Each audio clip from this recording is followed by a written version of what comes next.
Folks, welcome to the Jake Feinberg Show here in Chatsworth, right on the border of Ventura County in Los Angeles.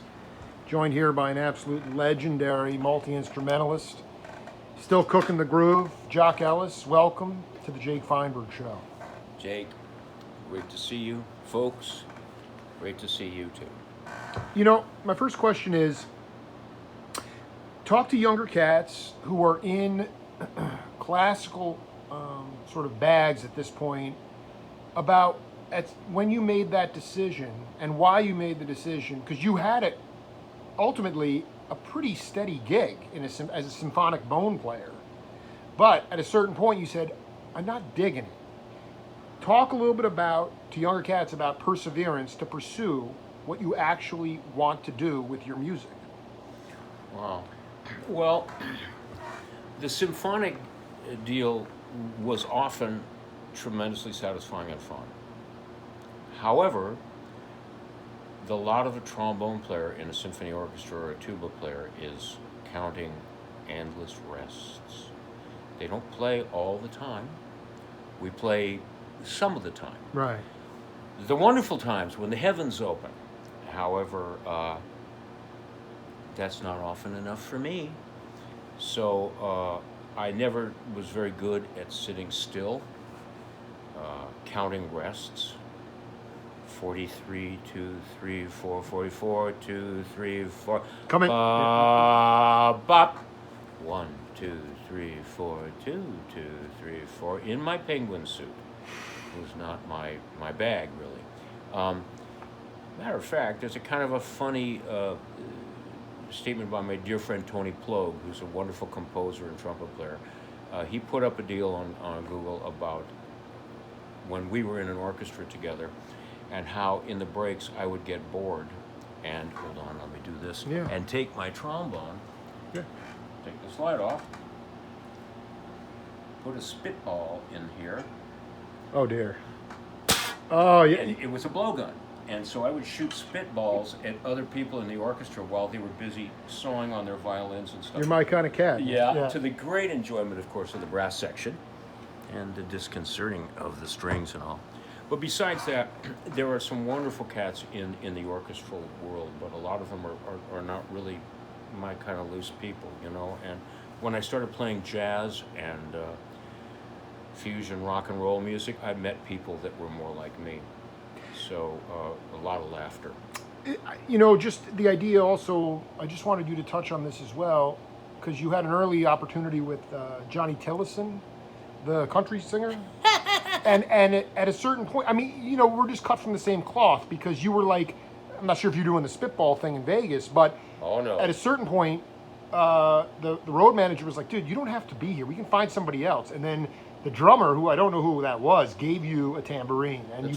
And you began the percussive element as well. I'm just saying, like, did you take, you knew you had a drive and a love for the kind of music you wanted to play, but did you have to take your lumps early on, and was it something that you kind of relished?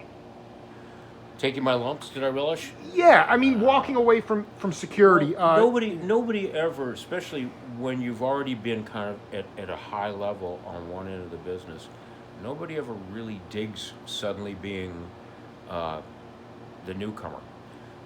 One thing that happened with me is once I decided that I had been doing Don Ellis band and some other stuff, and I was a terrific lead player. And I decided, man, I want to improvise. I want to play solos. But unfortunately for me, and fortunately for me, because of the level at which I could play trombone and was a lead player, the people I was playing with, the caliber of the people, they were way ahead of me. Really? Oh, yeah, I was playing with How old Tom were you? Scott. 16, 17? 18 maybe. 18, yeah. yeah. And I had really just trained as an orchestral guy, 18, 19. And I wanted to improvise, but I was too embarrassed to play in front of guys that I knew really well and sound like shit, and I wouldn't do it. I didn't want to do it. So basically, that's what prompted me to move to San Francisco, because there was a rock and roll band that wanted me to join them. Indian put it in pipe. Indian put it in pipe. And I went up there and joined them, actually kind of to feel more comfortable and freer with my improvisation, because I don't know what the hell I was doing. I didn't study right in the beginning as far as learning how to play my chords and changes and stuff like that. I wasn't into that. I was already too far and too far gone. I was already, smoking a lot of weed and stuff. I didn't want to do anything but what I wanted to do.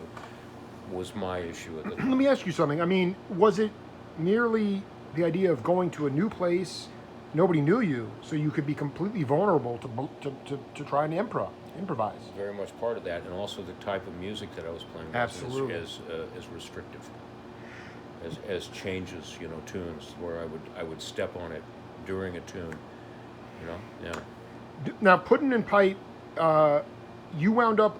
I would assume you wound up on similar bills with the Sons of Champlin. Is that how you met Bill and Hags? I met those guys At the Fillmore West or something? Nah, probably at the Lion's Share in San Francisco. Now, see, this is what I wanted to talk to Jock Ellis about, because a definitive moment in your to liberation on the bone occurred in Bolinas on a combination of a Julius Hemphill, Phil Wilson merging with the Sons of Champlin on peyote, and you were blown to the heavens, or at least you thought you were. Yeah. Was that after that there was a sort of a change in how you? There may be some who say that there was at one moment when everything changed, but it's a climb. The few times when you are not really up to the level that you need to be to have that wave constantly going in your head, that you catch that wave, are the inspiration that will keep you going. If every time I went up there and I felt like, I sound like shit, then I probably would have quit like people do. But then there were these few times when I said, I'm surfing the wave. I'm on the crest of it, and I'm soloing, and the whole band is with me, and it's all like this. It's the best way it can be, and that was definitely an inspirational moment. And I tried playing on psychedelics before. It was never quite the same as that.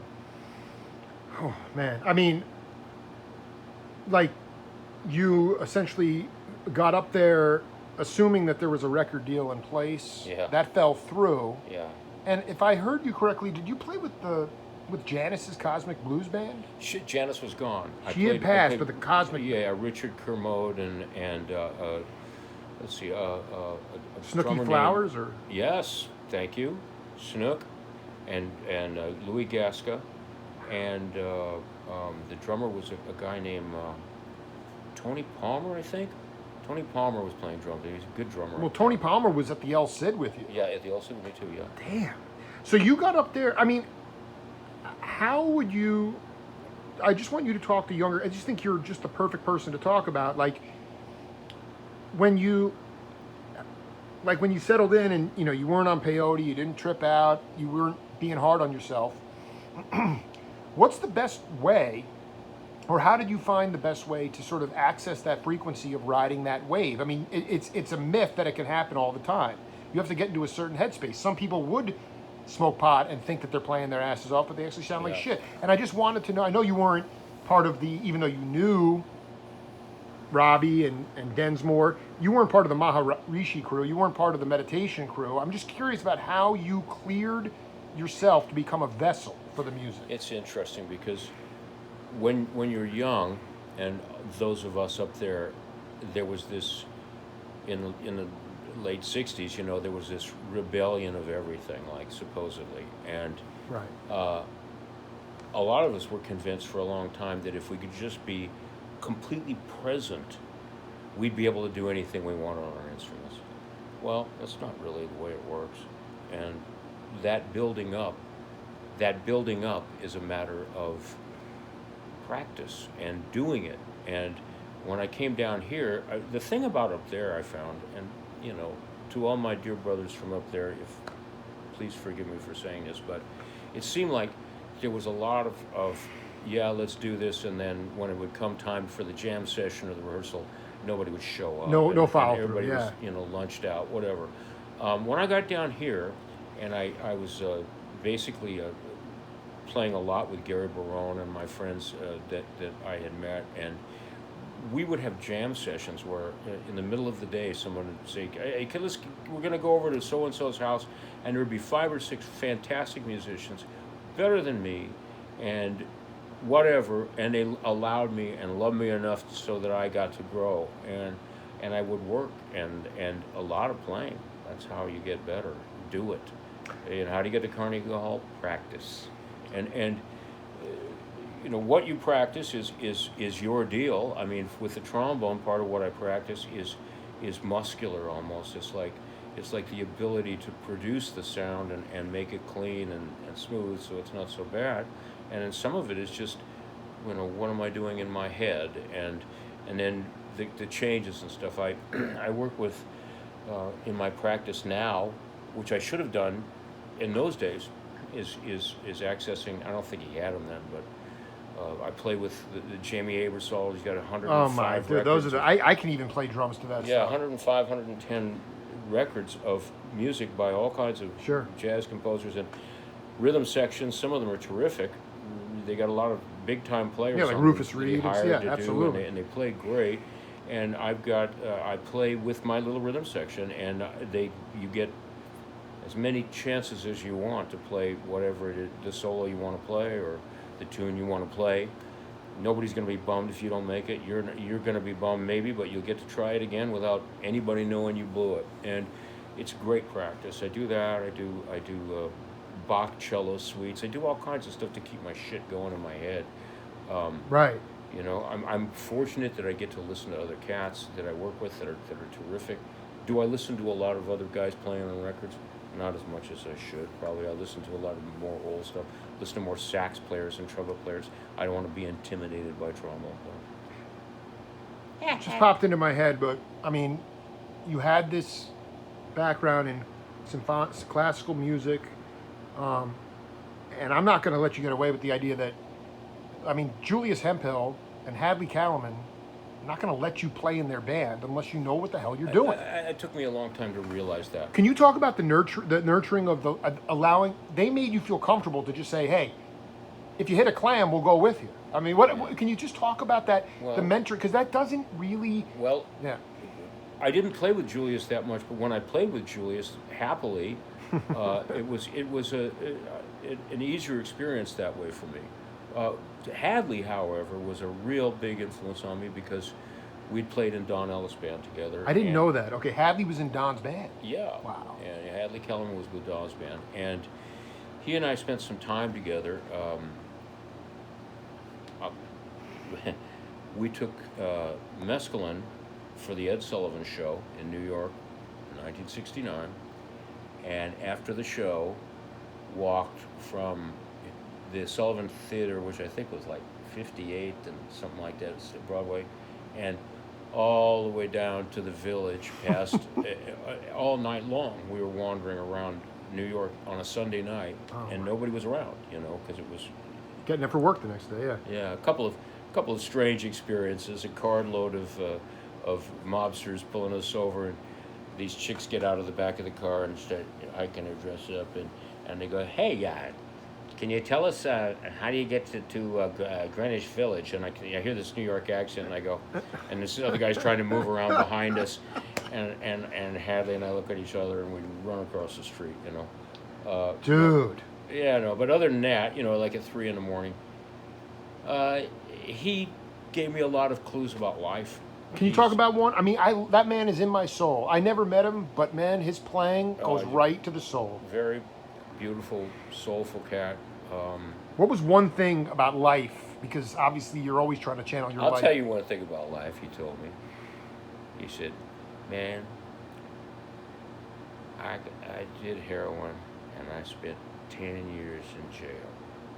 Don't you ever touch that shit. So of course I didn't listen to him. Did you, by the way, I mean, did you, one guy I was thinking about, Hampton Hawes. Never met Hamp. Because Hamp was the last cat who was pardoned by JFK. A lot of those guys, I know Hadley was on junk. I didn't know he spent 10 years in prison. Well, he stopped all that, and he and both of these dear brothers are dead, and I don't think that I'm going to be sullying their reputation. They were Clifford Solomon, a guy that I played with a lot, he and I were together for a long time.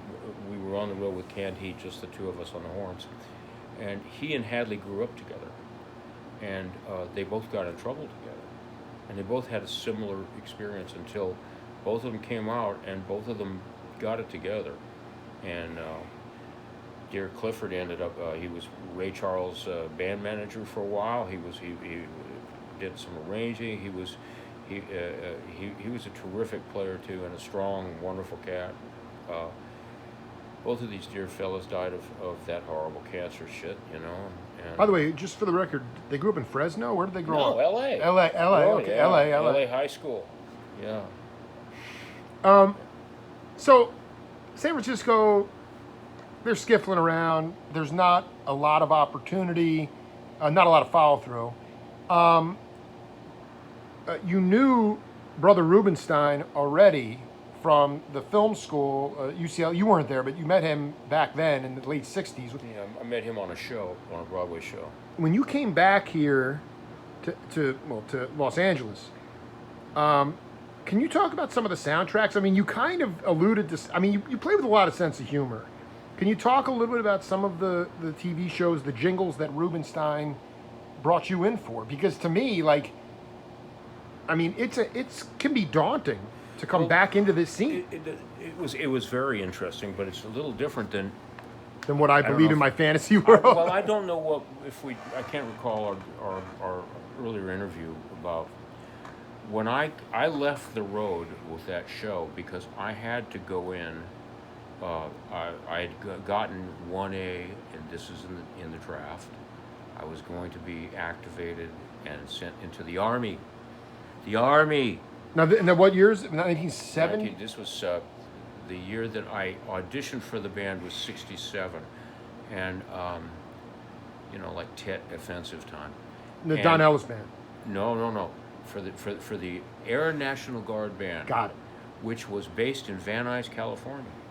I was not the only one. Tom Scott, the saxophone player. Gary Barone, Jimmy Gordon, the drummer for Derek and the Dominoes and everything. Everything. John Morell, great guitar player. My hero, John Morell. Ed Green or no? Huh? Ed Green? No, not Ed. No, Ed. I don't know how Ed got out of that. All of us were scuffling trying to get out of that shit. All of us young guys that grew up here, either. I don't know anybody that wanted to go. Some of the guys opted to go, because most of them were very good players. You know, the NORAD band, which was the North American Air Defense Command band, and that was a prestigious band. The Washington band with for the president and stuff. You know, a couple of my Glasgow friends went to that kind of thing. And then here we had this small band led by a conductor and writer for Disney that was loaded. It was all studio players and guys from the Philharmonic, Mario Guarneri, Gary Barone. Holy moly! Just I'm forgetting names. In the trombone section was like Lou Blackburn or anything like that. No. Yeah. Jim Sawyer and Dick Hyde or Carlson. No, Dick's older. I mean, Dick is. You know, but this was 67. Yeah, so remember, now draft age is going to be 18 Right. to 27. So Barone was right at the edge of it. He was older, but he got sucked up in it. He was one of the older guys in there. Dana Hughes, my buddy, he was in there. Great tuba player from the Detroit Symphony and San Francisco Symphony, Wes Jacobs. It's like a 30-piecer, right? Maybe Yeah. something like that. Yeah, clarinet's good, great Paul Novros and Cantor and like I said, Tom Scott and French horn player, conductor Robert Henderson. Bob Henderson ended up becoming a conductor, and Todd Miller, and good Lord, John Clark on oboe. And you would play the parades, and once you got past the John Philip Sousa cats, you'd start blowing jazz. Yeah, I told you this. No, but what I'm saying is, so when you came back to LA after Frisco, the connections were still there. Well, not only that, I made better connections too. I came back and I had all these. At first, I had all those legit connections, and the guys that I'd met doing like at the jazz band at Valley College, which was a good band. And then I met all these guys that were good guys. And Jeff Reynolds, how could I forget Jeff? Jeff was the bass trombone player for the LA Philharmonic for 25 years, and he was just getting into that. So he dragged me back. I went into the classical thing. I mean, this is after the roadshow thing, and I was playing with the debut orchestra, which was a big orchestra, that young musicians foundation, and doing a lot of Long Beach Symphony, other things that he would drag me in. Wow. Yeah. Wow. And then Tom Scott got me on a few dates. Rubinstein, the first date I had with John was something that he'd gotten to write with my friend Tim, with McIntyre, and I ended up conducting it because he didn't know how to do it. And I had this studio orchestra that I was conducting, and because I had classical experience, I knew kind of how to do it. It was Kind of. a movie called Kid Blue with Dennis Hopper and Peter Boyle, yeah. And Oh my, that's and that was huge. an interesting experience. I did a good job, I've heard it, but I was being, some of those studio cats were brutal. I mean, I was like 19 years old and didn't know what, they were like, you kidding, what is the fuck What this is guy this doing? conductor? Joe Mondragon and all these guys. Holy cow, Yeah, dude. and Lustgarten? Ed Lustgarten? No, there weren't cellos on it. Oh my God. Wasn't it, Mondragon. You just dropped Mondragon. Tommy Tedesco. Dude, they must have been busting your balls, dude. They thought it was fun, but they. But you they did know what busted you were my doing a balls. little bit. Yeah. Oh, I did. Yeah. I know, but and Rubinstein I knew would not what have it sent was. you up there. John didn't know how to conduct all. Now then, when John went back east to do a play, he went to Juilliard simultaneously. So he learned how to conduct.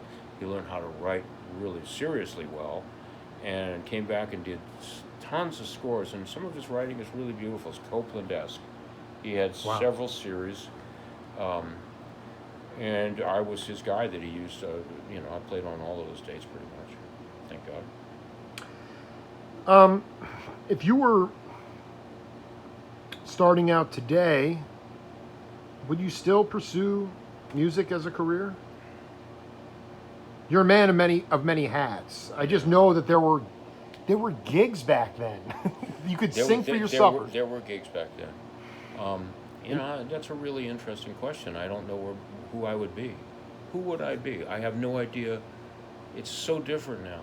That thing you're holding in your hand, floating me. I mean, that's a connection to the entire world. Oh, believe me. And every kid I know right now, and I sometimes wish it wasn't so, spends their life in that thing, and they don't lift up. You get in a car and you go somewhere, and whereas when I was a kid, I'd look out there. Oh wow, look at that! Oh, look at that building. What is that? Hey, what is that? Oh, what is that? They have no idea because it's still the same. Little game that they're playing on their phone everywhere they go. That whole life is that. So I don't know what their desires are going to be. Well, let me also be clear. As a parent, that's up to parents to regulate that. That's not on the kid. You limit their time and you make sure that they get that multi-sensory experience. But I agree with you. Most parents They fight you all the way on that? Oh, it's brutal. Right. And a lot of parents say, well, I just don't want to fight with that, and at least he's not out there shooting somebody. He may be planning on it. I don't want to laugh. That's not. No, even, it's not I'm funny, with you, but man. it's- But there's a barrier between humanity and nature, human and human. It's this. I'm with you. So I don't know. I will tell you this, that I know some just absolutely fantastic young musicians. Absolutely. That have really of the jazz and rock and thing. And my friend Steve Hufstetter, his theory on it is that Dude, that man is a badass. oh, he's by the way. badass. Holy yeah. shit. He's a great composer and a great trumpet player. Anyway, his theory is that because the music business has gone downhill, all of the fine players are teaching. And so instead of going to, Mr. Bonk, who hasn't played trombone in 50 years and he's never was much, you're going to some guy that really played. Now, I was lucky. The guy that I studied from played all the trombone on the Walter Lantz cartoons. And so, yeah, right? Hello, Here's the problem with Hufstede. I'll push back a little bit. That the problem that he's right. They're all going into the academy, but the problem is, they're going from one degree to the next. They've had no experience on the bandstand. They're not like. How can you possibly teach a street language of jazz when you've only learned within the four walls of the academy? That's the crisis. Well, that's an interesting question, and I don't know if we broached this before, but this city and New York, I don't think there are probably any other cities quite like those two. Maybe there are. In this town, there are, God, I have no idea how many, but a large number of what they would call rehearsal bands, which are bands that nobody gets paid. It might be an 18, 19-piece band. It might meet weekly, and there are all the best players around. I mean, these bands are terrific, and some of them, like Hufstetter's band, is one of them. Yeah, like that. It's a great band. He's got several records out, and it's great music. Mike Barone, who used to do the Tonight Show. My legend, dude. My hero. Mike has had a fantastic rehearsal band for so many years, and when a young guy comes up and he starts doing a band like that, he gets a fast education.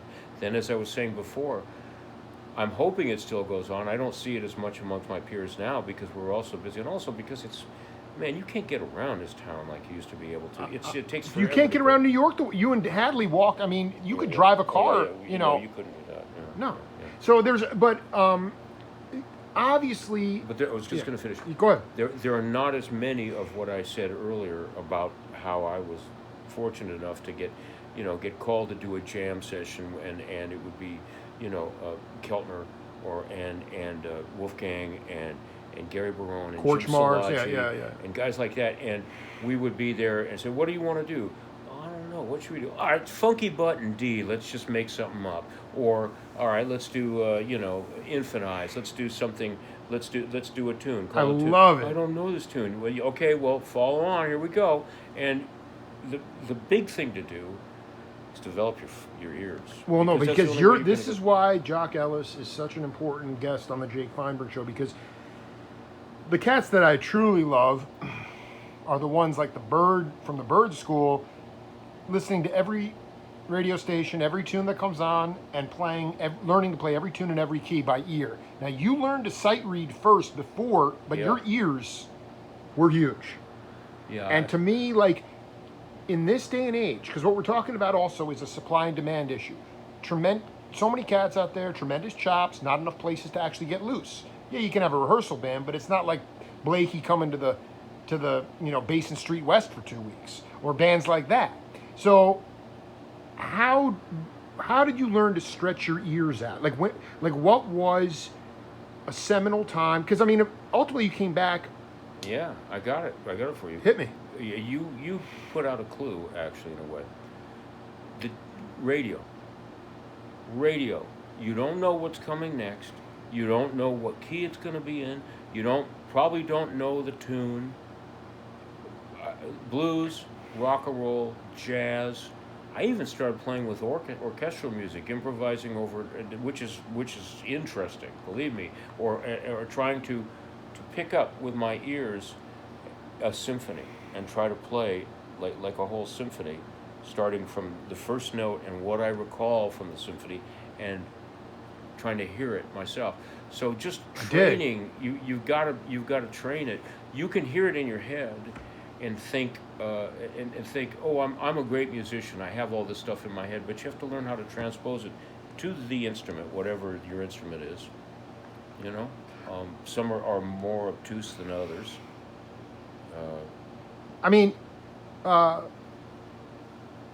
you know, one guy that I can feel his spirit is you did a couple of ridiculous 45s, Huxley's.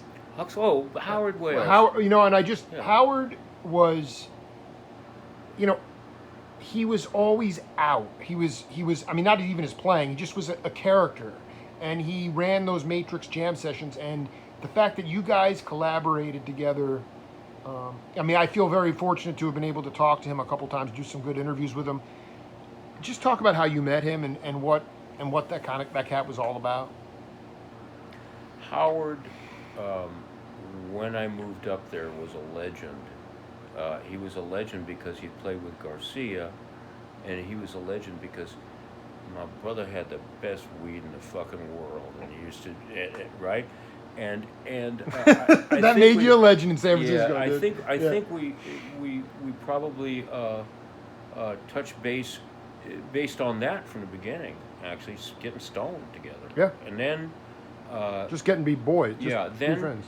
I can't even remember what I did some records with him, and he was not the leader, and. He called me up, and he said, listen, and this was both that Rendezvous with the Sun album and... oh my God, give me a 10-strip acid, I'll be out. And Huxley's Howl. Well, Huxley's Howl was a tune about his dog that he wanted to do. And he had another, the Blues, I think it was called, another tune of the Blues.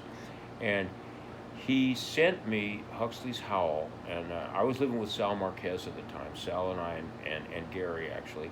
And he said... the Crass Brass, right? The Crass Brass, right.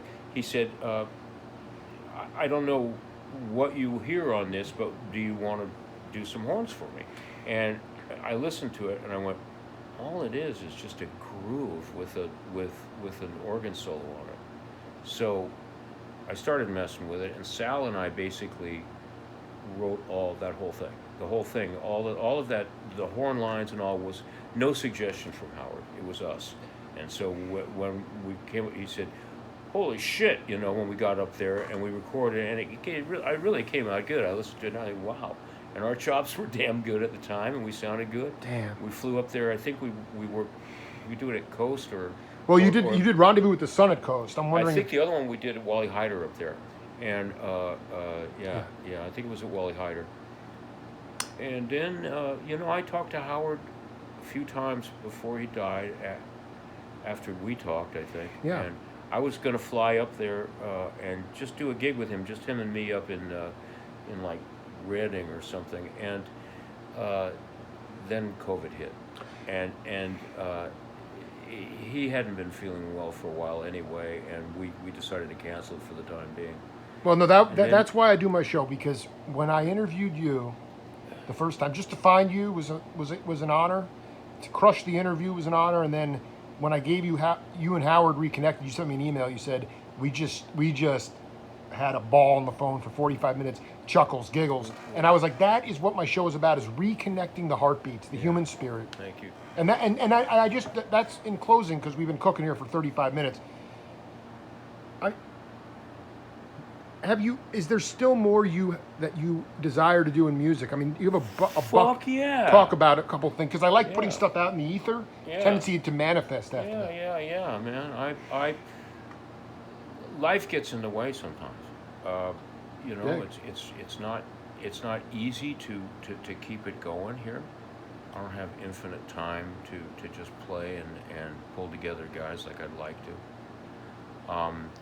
But so I'm telling you, my wife, she writes some fun stuff, and we play together here a little bit. Beautiful. Yeah, that's her piano. And her bone. And her bone. That's her trombone. I dig. And that's her artwork. Absolutely. And I feel like I play better than I ever did in my life. Okay, and I certainly am better at improvisation and thinking, going where I want to go, and I read changes much better, and I do everything. I think pretty much better. My taste, the way I'm tastier. I play the line better. I'm always ready. When I get an opportunity to shine, I think I probably take better advantage of it. I want to start doing my own stuff again. My album Collateral Damage, which I played a few tunes for you off it. Someday I'll release it, no doubt. I don't know why time's a wasting, I suppose. Yeah, no, I want to, like, when you think about some of what is on your bucket list, what is there an urgency in for something to be done that you haven't done musically, that you really want? Because you know what it is, there are no guarantees, man, and that's what I've learned about life. I know that too, Yeah, and I know you so do. I keep myself in the wheel, on the wheel. Every Tuesday I play with dear Steve Hofstetter, and some rotating great tuba players, Bill Roper or oh God, and names are not Vince in here, right? DeRosa, he's not. No, Vince died, Oh, rest, dude, Yeah. legend. Vince, but I used to play a lot of all those John. Vince was the principal horn on all those John sessions because there was no French. Were you conducting him when he put you on that? No. Oh, no, man, that still might be the best story. That's a funny question too. I don't think there was a French horn on. There was Mondragon was there. Yeah, Joe was there. Oh my God! Because Joe had this big case, and the joke used to be in the studios because he did everybody's date that it is giant upright bass case. That what happened is in the morning they would show up and the case would open and he would come out like Dracula and start working again. Dude, what? Oh my God, Jock Ellis, man, we got more to do, but I'm running out of phone battery. So I love you, man, and I just want to say it's such an honor to connect with you, and I look forward to getting this out so that there's plenty of cats that know you, but what I'm trying to do is build that bridge to my daughter's generation so that younger cats know who you are, man. Well, thanks, Colin. It's great to meet you too. Finally, we've talked, but Yeah. here he is. This is the Jake Feinberg Show. We'll see you later.